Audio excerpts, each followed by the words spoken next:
The moment my daughter-in-law, Clara, slammed the door in my face, I knew things were about to change. 12 years of silence, of being abandoned, of being treated like a burden, all of it was going to fuel the fire for my greatest triumph. Standing there in the rain, with my suitcase in hand and my heart shattered, I couldn't help but smile. They thought they had thrown me away for good. Little did they know, I was about to become a woman they could never ignore again. I was Olivia Bennett, once a forgotten mother and grandmother, but now I had something far more valuable than just my family's approval. I had built an empire, one that was worth more than anything they could ever comprehend. And today, of all days, they had the nerve to show up at my door. Well, let me tell you something. Revenge isn't sweet when it's cold. It's best served with a side of overwhelming success. 12 years ago, my life was nothing extraordinary. I was just like any other mother, trying to make ends meet and provide for my son Nathan. I worked long hours, juggling multiple jobs to give him the best life I could afford. My husband had left us when Nathan was only 8 years old, and I never remarried. It was just me and him against the world.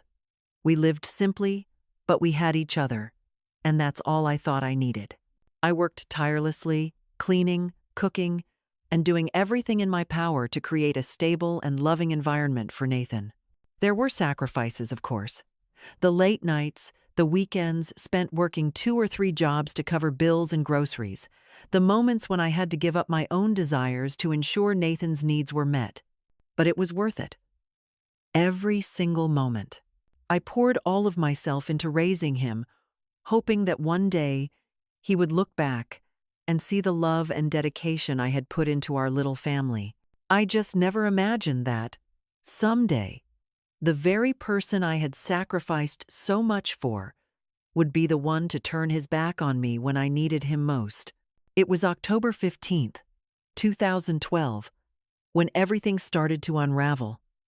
My husband, the man I had spent over 30 years with, had passed away. I was 60 years old and suddenly found myself without the partner I had relied on for so long. The grief was overwhelming, and I felt lost. The life insurance money wasn't much, and it wasn't nearly enough to sustain me long term. Nathan and Clara, his wife, offered me a place to stay while I figured things out. They insisted it would be temporary, just a few months, until I got back on my feet. At first, it felt like a relief. I didn't want to be alone, and I certainly didn't want to burden anyone else. Staying with Nathan seemed like the practical thing to do. But as the days passed, I began to realize that this arrangement wasn't as simple as it seemed. I was more of a burden to them than I had ever anticipated. Nathan's attitude toward me started to change. He was no longer the sweet, caring boy I had raised. The more I tried to contribute, the more distant he became. Clara, on the other hand, was always dismissive. She never seemed to hide her disdain for me. It was as though she resented the very fact that I was in their home, that I existed in their space. I tried my best to stay out of their way. I helped with the kids, Sophia and Max, whenever I could. I cooked meals, cleaned up, and did everything I could to make myself useful, even though I was walking on eggshells. The last thing I wanted was to make things worse, but I soon learned that nothing I did would ever be enough. It all came to a head one morning when Nathan called me into the kitchen. I had just finished preparing breakfast, as usual, when I noticed the coldness in his voice. "Mom, we need to talk," he said, his tone distant and clipped. I stopped in my tracks, a chill running down my spine. There was something in his eyes that I didn't recognize, a look that was devoid of the warmth I had always associated with him. I put down the coffee mug I was holding and glanced at Clara, who was standing behind him. Arms crossed, her lips curled into that smug, tight smile I had come to loathe. "What's wrong, honey?" I asked, trying to keep my voice steady, hoping that this was just a misunderstanding. Clara spoke up first, her voice sharp and dismissive. "This arrangement isn't working anymore, Olivia. she said, stepping forward like she was the one in charge. "You're too set in your ways. The kids are confused about who's in charge. They need structure. And frankly, you're not part of that." The words hit me like a slap across the face. I looked at Nathan, waiting for him to speak up, to defend me, to remind Clara that I was his mother, that I had been there for him when no one else was. But he just stood there, avoiding my gaze, his eyes glued to the floor. It was as if I had become invisible to him, as though I wasn't the same person who had raised him, loved him, and sacrificed everything for him. "Where am I supposed to go?" I asked, my voice small, almost pleading. I had no idea what I would do. No plan, no safety net, just this overwhelming feeling of helplessness. "That's not our problem anymore," Clara replied, a coldness in her voice that made my stomach churn. "You're a grown woman, Olivia. You figure it out." And just like that, I was discarded, like an unwanted piece of furniture. My entire life, my memories, my identity, reduced to nothing more than a few suitcases and a cardboard box. In less than 30 minutes, everything I had worked for, everything I had given up, was gone. Nathan, my own son, began to pack my things into the car. I watched him, numb, as he shoved my clothes into 2 suitcases, the ones I had used for every move in my life, the ones I had thought would never be used for something like this. I stood there, frozen, trying to comprehend what was happening, trying to understand how the person I had loved so much could turn on me like this. But there was no understanding to be had. I knew deep down that I had already lost him. The taxi arrived as the first drops of rain began to fall. I climbed into it, not because I was strong, but because I had no other choice. I could feel my heart breaking with every mile that took me farther from the life I had known. As I looked back at the house I had helped make a home for my son and his family, I caught a glimpse of Clara through the window, already redecorating the room I had called mine. I wasn't sure where I was going. I didn't know what came next. I had less than $850 in my purse, a few old photographs, and the clothes on my back. I had new job, new home, new family, but what I did have was a fire in my belly, a promise to myself that this wasn't the end of my story. I wasn't done yet. The first few weeks were the hardest. I stayed in the Sunset Motel on Route 9, a place that smelled of old cleaner and desperation. But it was a roof over my head, and I told myself that was enough, at least for now. It was there, in that motel room, that I made a decision. I was never going to be this helpless again. I wasn't going to let Nathan and Clara define me. I wasn't going to let their cruelty destroy me. No, I would rebuild myself. I would take control of my future, no matter how small the steps might seem. I had to. I started walking to the library every morning. There, I had access to the internet, job listings, and a quiet place to think. At 60 years old, no one was exactly lining up to hire me. But I wasn't looking for charity. I was looking for an opportunity. And I found it, at Mitchell's Garden Center. I didn't know it at the time, but that one interview would be the turning point. It was the beginning of the greatest comeback story of my life. The first few weeks in the Sunset Motel felt like a blur. Every day was the same. Wake up in the dingy, narrow bed. Make my coffee with the old, chipped mug I'd picked up from a thrift store. And try to push down the sense of hopelessness that threatened to consume me. The room itself smelled of bleach and stale air, and the worn-out carpet felt like it had soaked up years of other people's broken dreams. But it had a bed, a roof over my head, and a lock on the door. In those early days, that was luxury enough. I spent most of my time in the library, using the free internet to search for job listings. But at 60 years old, I wasn't exactly being flooded with opportunities. Most places were looking for younger workers, or at least for people who had a wealth of experience in fields I didn't have. Still, I kept applying, hoping something would click. It was hard not to feel invisible, though like the world had decided I was too old to matter. But deep down, I knew that I was capable of more than just existing. I had spent my entire life making sacrifices, and it was time for me to reclaim what was mine. One day, as I was browsing through job listings, I saw an ad for a bookkeeping position at Mitchell's Garden Center. I wasn't sure what I expected when I clicked on it, but I knew one thing for certain. I wasn't going to let age stop me. I had worked in accounting before, helping my late husband with his small contracting business, and I knew I could handle it. So, I gathered my courage, brushed off the self-doubt, and sent in my resume. The next day, I got a call from Rachel Andrews, the owner of Mitchell's Garden Center. "Hi, Olivia. I saw your resume. Do you have time for an interview tomorrow?" I couldn't believe it. I set the time for the interview, my heart racing. It felt like a lifeline, a chance to prove to myself that I wasn't washed up, that I still had something to offer. The night before, I could hardly sleep, my mind racing through all the things I could say and all the ways I might screw it up. But when I walked into Rachel's office the next morning, I felt a sense of determination. I knew I had to make this work. The interview went well. Rachel seemed impressed by my bookkeeping experience and the way I analyzed financial documents.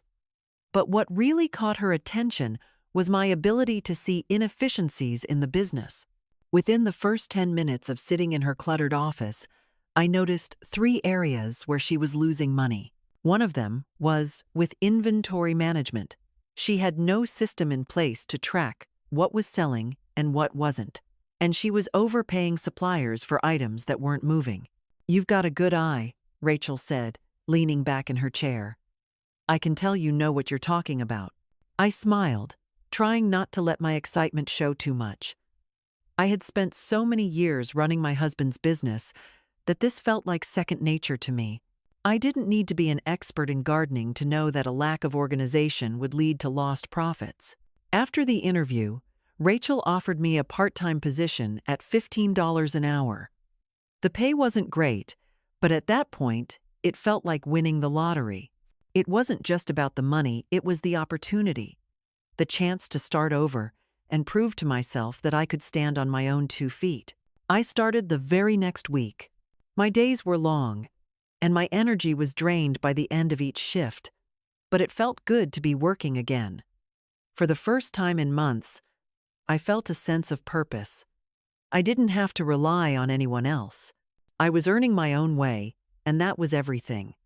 The motel room, though still far from ideal, started to feel like a home of sorts.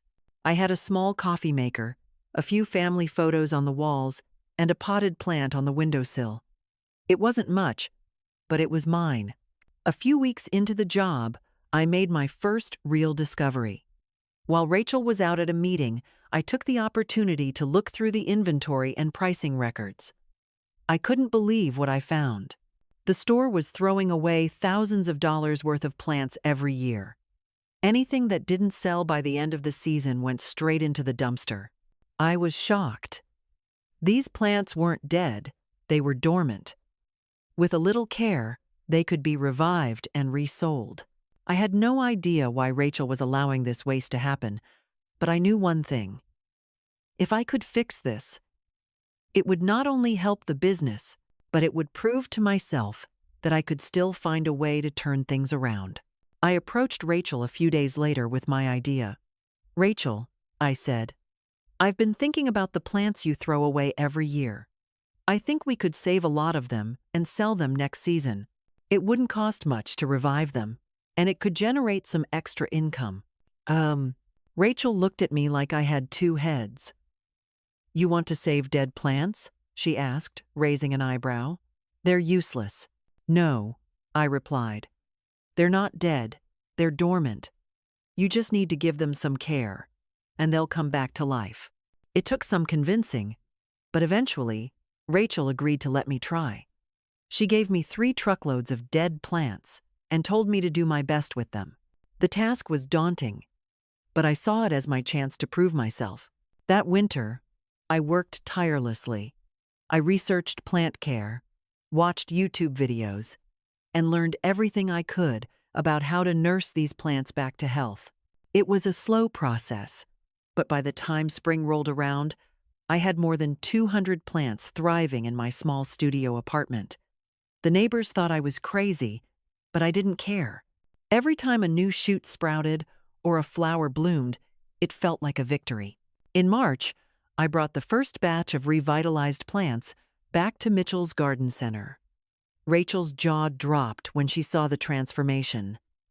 "These look better than when they were new," she exclaimed. I couldn't help but grin. The plants had not only survived, they were flourishing. Rachel bought back every single one of them at half the retail price. And I made almost $900 in one transaction, more than I had earned in an entire month at the motel. More importantly, I had found a new purpose, something I had never expected. I had found a way to turn my circumstances around. I had discovered a talent I didn't even know I had. It was then that I knew I wasn't just surviving, I was starting to thrive. The success I had experienced from reviving those plants was just the beginning. What started as a small, humble task to make ends meet began to reveal itself as a genuine opportunity. At first, I never imagined that the work I was doing would lead to anything beyond a few extra dollars and a sense of accomplishment.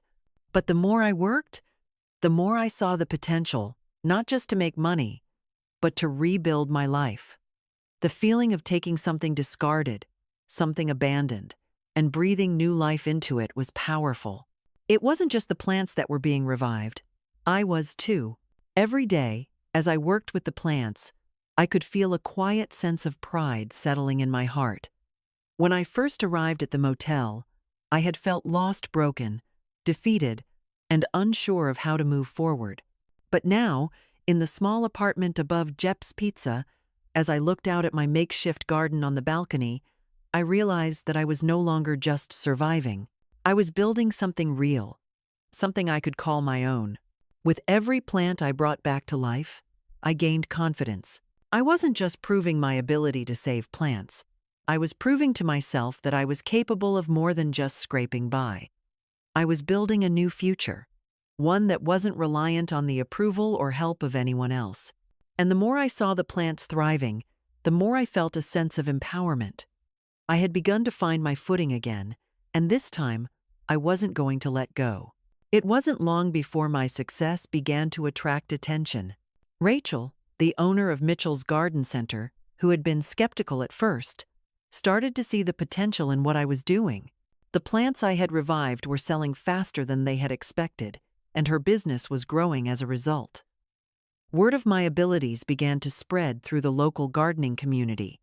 Garden centers from neighboring towns started reaching out, asking if I could revive their unsellable plants as well.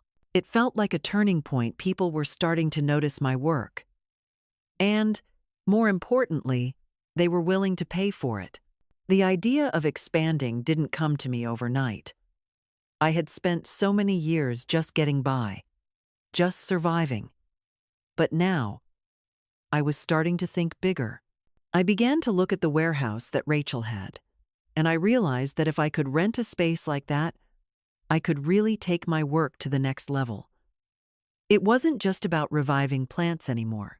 It was about creating a business, a real business. But I wasn't sure how to take that first step. I had no savings. I was still paying rent on my tiny apartment, and I didn't have the funds to secure a large space. That's when I met Eleanor Ross. Eleanor was a woman I met through a local business development group. She was a sharp, no-nonsense kind of person. And when I first met her, I never imagined that she would become such an important part of my journey. Eleanor had years of experience in business, and she immediately recognized the potential in what I was doing. We spent hours talking about my business, and it didn't take long for her to see that I wasn't just selling plants. I was solving a problem that was widespread in the gardening industry. "You're not just saving plants," Eleanor told me one afternoon, after I had explained my work. "You're solving a major problem.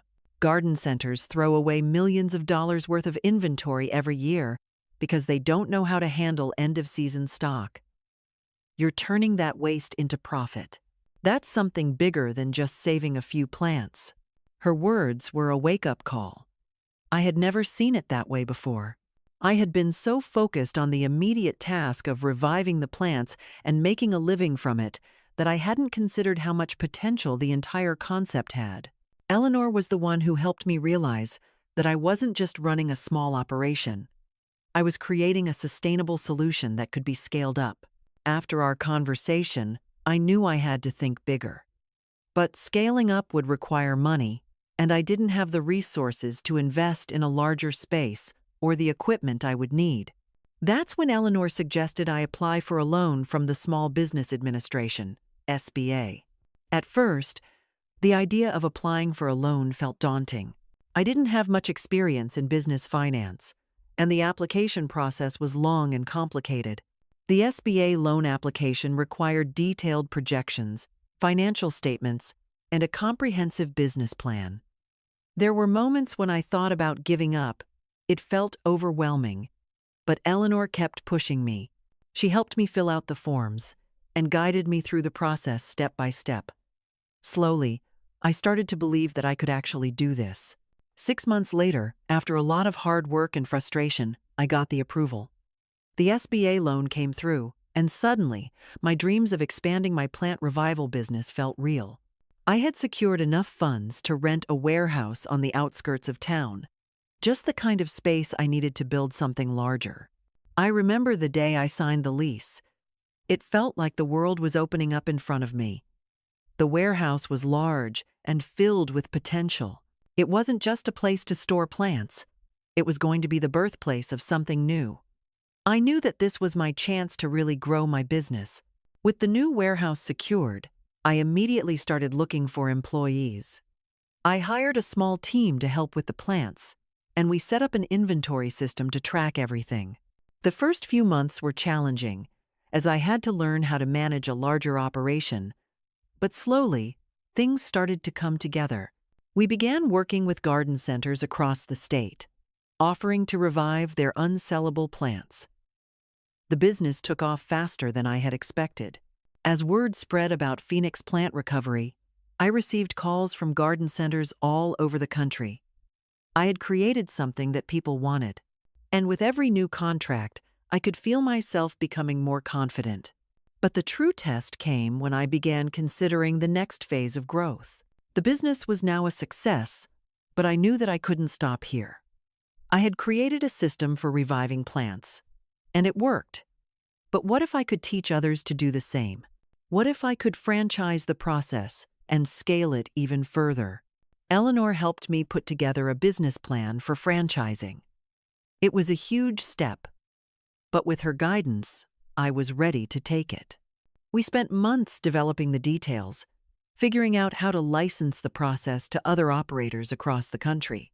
Once the plan was solid, we applied for another round of funding to help cover the costs of the franchising process.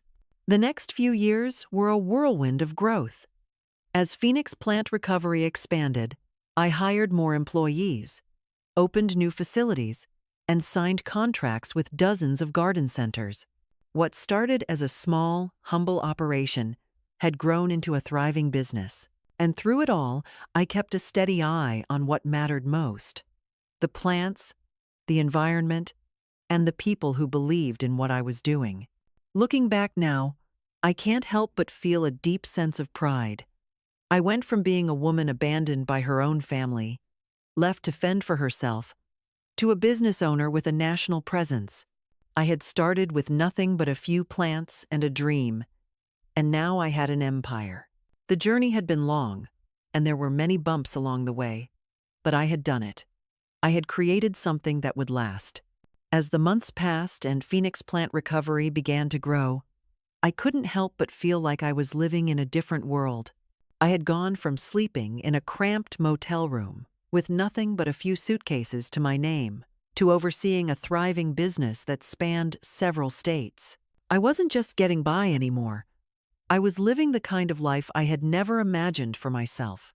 But success didn't come without its challenges. While the business was thriving, the pressure was mounting. I had employees now, all relying on me to keep things running smoothly. There were contracts to negotiate, financials to manage, and supply chains to organize. The demands of managing a growing company were much different from what I had initially envisioned when I started. It was no longer just about planting and nurturing the crops. Now, I had to think about growth, scalability, and sustainability on a much larger scale. Thankfully, I had the right people in my corner. Eleanor remained my rock throughout it all. She had a way of pushing me when I needed it, but she also knew when to let me figure things out on my own. She wasn't just a mentor. She was a true partner in every sense of the word. With her expertise in business and my growing knowledge of the plant industry, we made a perfect team. We spent countless hours strategizing, making plans for how we could take Phoenix plant recovery to the next level. One of the biggest milestones came when we secured a major contract with a national gardening chain. They were impressed by the way we were handling the end-of-season plants, and they wanted us to take on their entire inventory of unsellable stock for the year. This was huge. Not only did it guarantee a significant influx of business, but it also solidified our reputation as industry leaders. With this new deal, we were able to expand our operations even further. I leased additional warehouse space, hired more employees, and expanded our network of licensed operators. The business was growing at a rate I could hardly keep up with, but I embraced the challenge. After everything I had been through, I knew I wasn't about to let any obstacles stop me now. But as my business grew, so did the whispers. The whispers from my past, the voices of my family, especially Nathan and Clara. They had stayed silent for so many years, but now I could feel them in the background, lurking just beyond the periphery of my newfound success. I had built this life, this empire, without them, and it felt both freeing and terrifying at the same time. Then, one day, the phone call came. It was Nathan. "Mom," he said, his voice tentative, almost hesitant. "We need to talk." I didn't recognize the voice of the son I had known so well, the one I had raised with so much love and sacrifice. It was as if the man on the other end of the line was a stranger. But I listened, as I always had. "We saw the news," Nathan continued, "about your business, about everything you've built. We wanted to say, well, we wanted to congratulate you." The words hung in the air like a heavy fog. Congratulate me?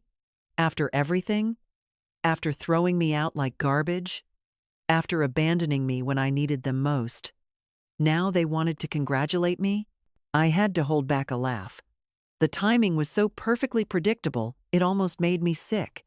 For 12 years, I had been cast aside, forgotten, treated as if I didn't matter. And now, when they saw my success, they were coming back with open arms, as if nothing had happened. "What do you want, Nathan?" I asked, my voice steady, but laced with the bitterness I could no longer hide. There was a pause on the other end of the line. I could hear him shifting in his chair, probably looking for the right words. It felt like I was talking to a ghost of my son, someone I no longer recognized. We've been going through some tough times," Nathan said finally. "Clara and our finances aren't in the best shape. We've fallen behind on the mortgage, and the kids are getting older, we thought. Maybe, if you could help us out." My heart sank. I had seen this coming from a mile away. The moment they saw I was doing well, the moment they realized I had built something for myself, they thought they could come back into my life and ask for something. They wanted to crawl back into my world, but this time, I wasn't going to let them in so easily. I didn't let him finish. "Nathan," I interrupted, my voice calm but cold.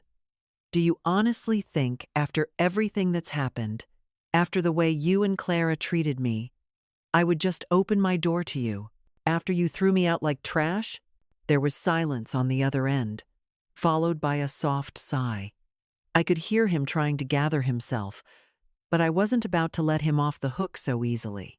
I've worked hard for everything I have now, Nathan, I said, my voice now gaining strength. And you think I'm just going to give it all away because you and Clara messed up? You didn't even care to check on me when I was struggling. When I was living in that motel, did you ever once stop by to see if I was okay?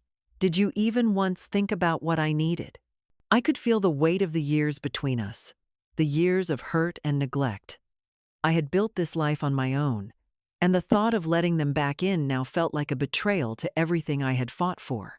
I'm not the woman I was when you kicked me out, I continued, my voice firm. I'm not someone who needs anyone's help. Not from you, not from anyone. I let the silence hang in the air for a moment before I added, I've worked too hard to get here. If you want to make amends, you're going to have to prove that you've changed. And don't expect me to just forgive and forget. Not after everything. The phone line went silent, and for a moment, I wondered if he had hung up. But then I heard his voice again, softer, almost defeated. We just wanted to be a family again, Nathan said, his voice cracking slightly. I let out a small, humorless laugh. Family? I repeated softly. You want to be a family again? You never gave me a chance to be one. You abandoned me when I needed you most. You made your choices, Nathan. And now I have made mine. I hung up the phone before he could say anything else. I knew that there was nothing left to say. They had made their choices years ago, and now they would have to live with them. After that phone call with Nathan, I sat there in silence, staring at the phone in my hand. It felt like the air in the room had thickened, like something significant had shifted inside me. I had spent so many years longing for their love, for their approval, and now that I had achieved everything I once thought impossible, they thought they could waltz back into my life as if nothing had happened. The audacity, the hypocrisy, it was almost laughable. But it wasn't funny, not even close. For days, I couldn't shake the conversation from my mind. The more I thought about it, the angrier I became. It wasn't just about the money, the mortgage, or their financial troubles. It was about the years they had stolen from me.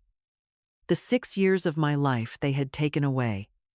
Not just by kicking me out, but by lying to their children about me. They had rewritten the narrative to make me the villain, to make me disappear from their lives as though I was never part of it in the first place. That was the real betrayal. I could have let it go. I could have brushed it off, moved on with my new life, and continued to build my empire. But something inside me told me that I couldn't. Not this time. I had spent too many years being silent, too many years accepting the role they wanted to put me in, the role of the weak, abandoned mother who was forgotten once she was no longer useful. Well, I wasn't that woman anymore. I had earned my place in this world, and now I would make sure they understood what that meant. The next day, I decided I was going to confront them. It wasn't enough for me to simply reject their request for help. I needed them to understand the truth. I needed them to see the damage they had caused and the way they had deceived their children.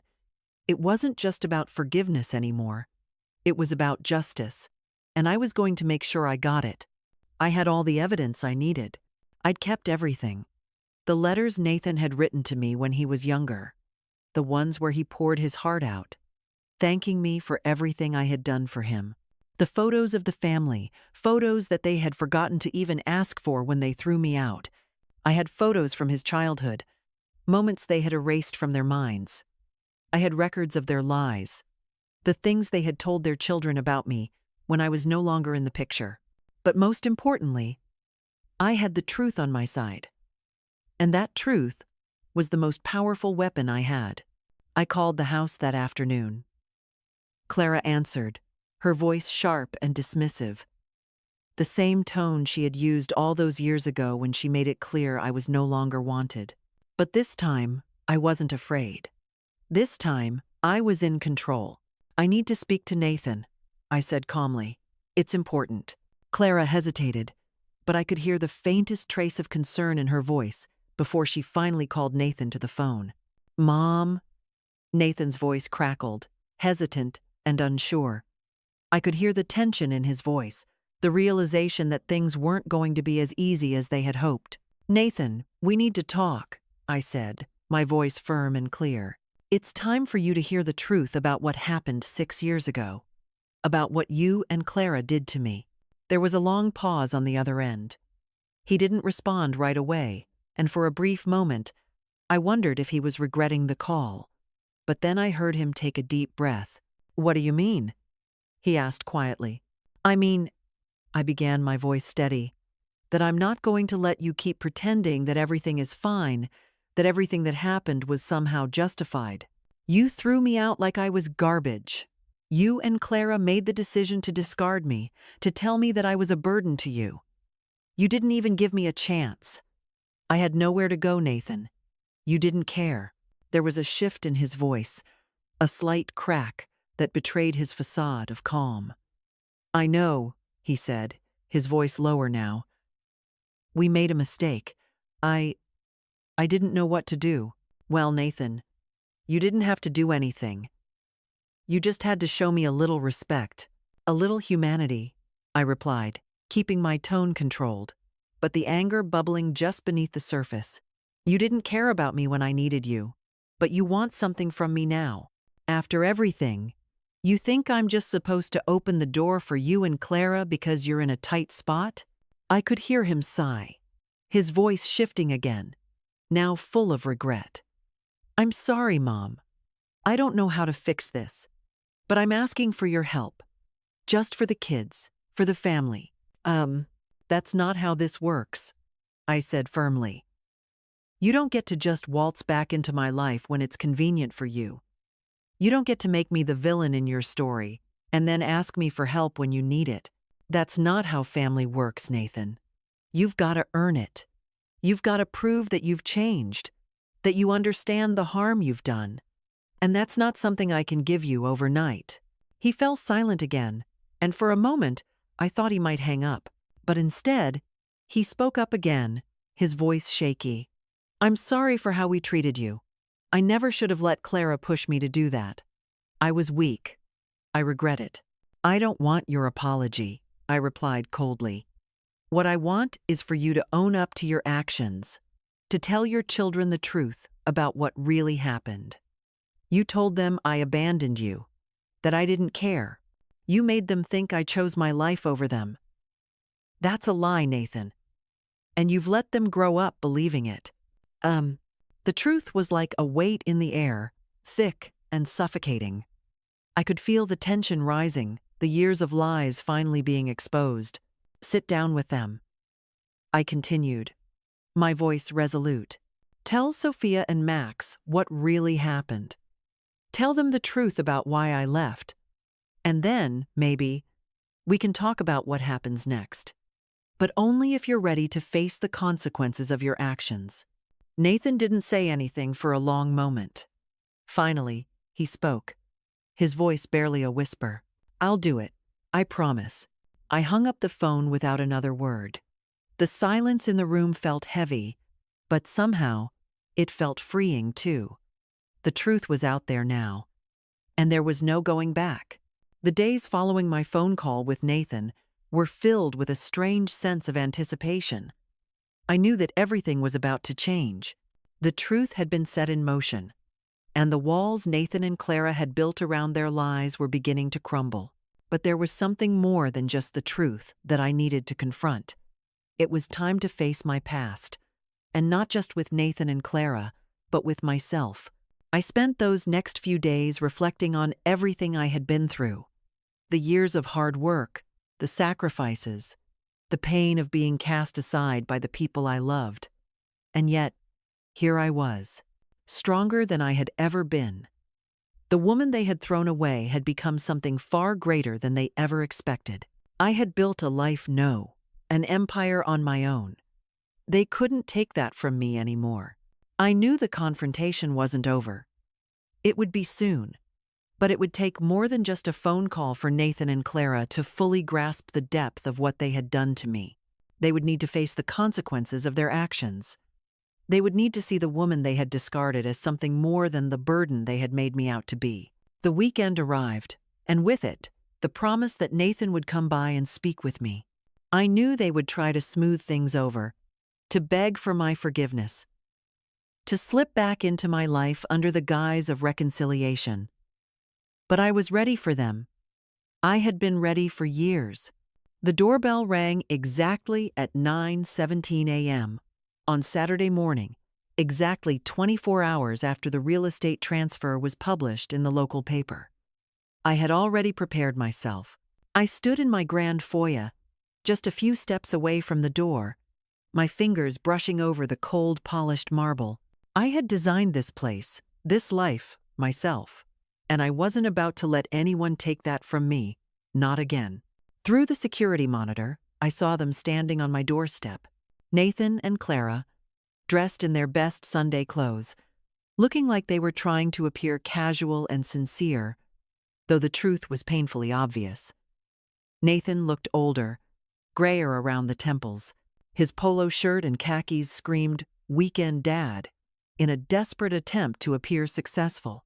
Clara, ever the polished picture of superficiality, stood by his side in a designer blazer that probably cost more than my first year's rent in the motel.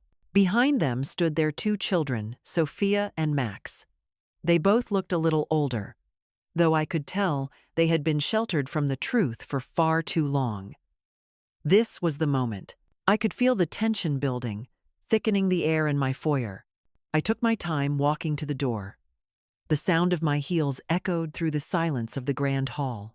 As I opened the door, I couldn't help but notice the way they stood there, nervously shifting their weight, unsure of how to begin. They hadn't expected me to be this calm. They hadn't expected me to have the strength I now carried. Well, I said, my voice cold but steady. Nathan, Clara, children I barely know, to what do I owe this unexpected pleasure? Nathan's face flushed slightly. He opened his mouth, but Clara spoke first, stepping forward with that practiced smile she had worn so many times in the past. It was still the same smile, the one that never reached her eyes. Maggie, we know things ended badly between us. We've had time to reflect on what happened, and we realize now that we handled everything wrong. Clara's voice was syrupy sweet, full of the false warmth she had perfected over the years. Handled everything wrong? I repeated slowly, raising an eyebrow. Is that what we're calling it now, after 12 years? Sophia, standing behind her parents, shifted uncomfortably. She glanced at me, her eyes filled with uncertainty. Grandma Maggie, she said softly, I barely remember you, but Mom and Dad always told me how much you used to bake the best chocolate chip cookies. Oh, the innocent comment cut deeper than I expected. 6 years of birthdays, school plays, bedtime stories, all stolen from us. I had been robbed of so much time with my grandchildren, time I would never get back. But more than that, Clara and Nathan had robbed their own children of knowing the real me, of understanding the love and care I had once given so freely. I did make good cookies, I said quietly, looking at Sophia, my voice softening for just a moment. Then I turned back to Nathan and Clara, the calmness returning. Then I was thrown out like garbage. A burden. Remember that? The silence that followed was thick. Nathan's face was unreadable, but I saw a flicker of something in his eyes, guilt, regret, maybe even the faintest hint of the boy I had once known. But it was quickly masked by Clara's sharp voice. Maggie, we know we made mistakes. We were dealing with so much stress at the time, the mortgage, the kids, everything. We thought you'd figure it out. You're so independent, so capable. We never imagined you'd end up in a motel. I couldn't help but laugh, a bitter laugh that felt foreign to me. You thought I'd figure it out? You thought it was my responsibility to figure it out? You had no idea where I was living, Nathan. For 6 months, I lived in that motel, with barely enough money to cover the rent. And not once did you come by to check on me. Not once did you call to see if I was okay. Clara stepped forward, her face now flushed with frustration. You're twisting this, Maggie. You're making us sound like villains. We were just trying to keep our family together. We had a lot on our plate.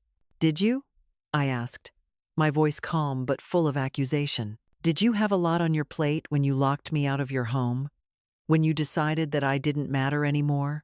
Did you ever stop to think about how that felt? How it felt to be treated like I was invisible? Like I wasn't worth the time or the effort? Max, who had been quiet up until now, suddenly stood up straight. His voice cracked with confusion. Dad, what happened? Why did you say Grandma went to Florida? Why didn't anyone tell us the truth? That was it. The moment I had been waiting for. The truth had been hidden from them for so long, and now they were finally hearing it. I walked past them, towards the fireplace, and retrieved a family photo from the mantel. I showed it to Max and Sophia, a photo of Nathan as a little boy, sitting on my lap, his arms around me as we read a book. I looked at Nathan. This was us, Nathan. You and me, just the two of us for 10 years. I worked 3 jobs to make sure you had everything you needed. I drove you to practice. I made sure you had food. I stayed up late helping you with your homework. I did all of that because you mattered to me. I let the silence stretch, then added, You want to know why I left? I didn't leave. You pushed me out. You chose Clara over me. You chose convenience over family. And now, you want to come back because I've built something for myself? No. You don't get to rewrite our history. There was a long, heavy pause. Finally, Nathan spoke, his voice barely a whisper. I'm sorry, Mom. I was wrong. We were wrong, but it wasn't enough. Words would never be enough. Not after everything. I don't need your apology, I said firmly. What I need is for you to tell the truth. Tell Sophia and Max the truth. You lied to them, and now it's time to come clean. I turned to look at my grandchildren. The truth is this. Your parents decided that I wasn't worth keeping in their lives. But I didn't choose to disappear. They made that decision for me. Sophia's eyes welled up with tears, and for the first time, I could see the pain in her eyes. She wasn't just confused, she was hurt, deeply. Max stood next to her, his arms crossed, his eyes on his parents, as though he was trying to process everything I had just said. You have to tell them, Nathan, I repeated softly. The truth. Only then can we move forward. Nathan nodded, his shoulders slumped. I will, I promise. Oh, the room was thick with tension as the silence stretched on. I had said my piece. I had laid bare everything I had kept inside for so long. It felt both freeing and heavy, like a weight had been lifted off my shoulders, but also like I had just burned a bridge that could never be rebuilt. But as I stood there, watching Nathan and Clara process the truth, I realized something profound. This wasn't about them. This wasn't about getting their approval, or even their forgiveness. It was about me, about reclaiming my life, my power, and my identity. I had spent too long living in the shadow of their rejection, allowing their decisions to define me. But in that moment, standing in my own home, surrounded by the empire I had built with my own hands, I knew that I was no longer defined by them. I was defined by me. I don't want your apologies, I said softly, my voice steady. What I want is for you to look at yourselves and realize that you made a choice. You chose to walk away from me. You chose to believe the lies. And now you have to deal with the consequences of that. I've built something with my life, something you thought I couldn't do, and I won't let you take that away from me. Nathan's eyes were red, and I could see the pain in them. But I couldn't let myself feel sorry for him anymore. The years of neglect, the years of silence, had created a chasm between us that could never be bridged with a simple apology. The damage had been done, and while forgiveness was possible, it would take time if ever. Clara stood behind him, her arms crossed, her posture defensive.